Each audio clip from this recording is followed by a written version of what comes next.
Hi everybody, welcome back to Mel's Crafty Mojo. Today I'm going to show you how I prepare my metal signs so that I can attach them into my wreath.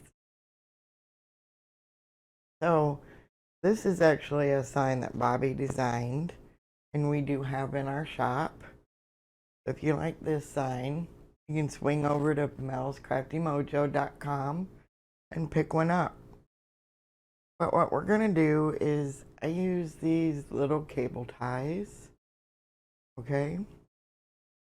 And I use a old towel or something because I don't want to damage the face of my signs. So whenever I'm working with signs, I always protect them. So we are going to put a little bit of hot glue, just a little bit.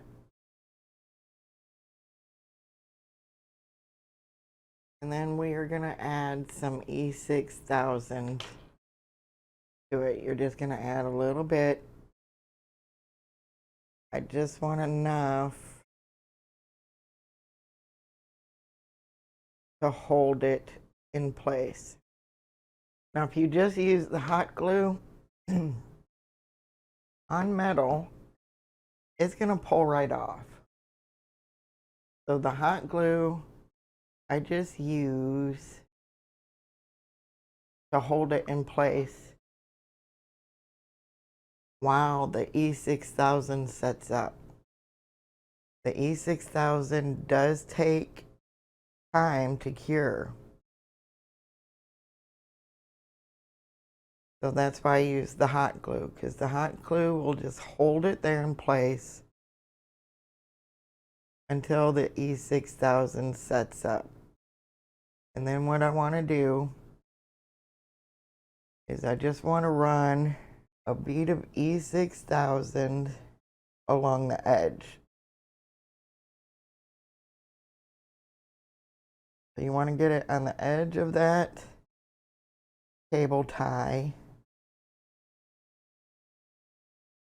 and on the metal frame.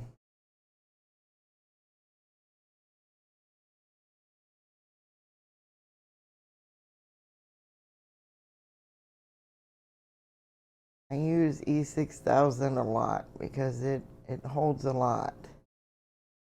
You can do so many different things with it. It will hold glass together. But again, you have to let it cure. So I will let that set up overnight for at least 24 hours.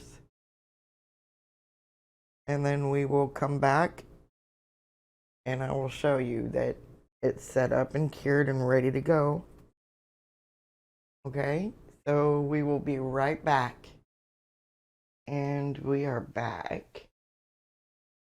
And I've got everything glued up. It's been setting overnight. And as you can see, the glue E6000 is all the way around the cable mounts. And I'm going to show you. I'm taking an old fuzzy stick and feeding it through there. And I will show you. I'm going to hold the sign and I'm going to pull. And I'm pulling pretty good. And it's not coming up. So you're going to have, that's not going to come up. So that is how I do my metal signs without punching holes in them. Okay? So thank y'all for watching and I will see you next time. Thank you. Bye-bye.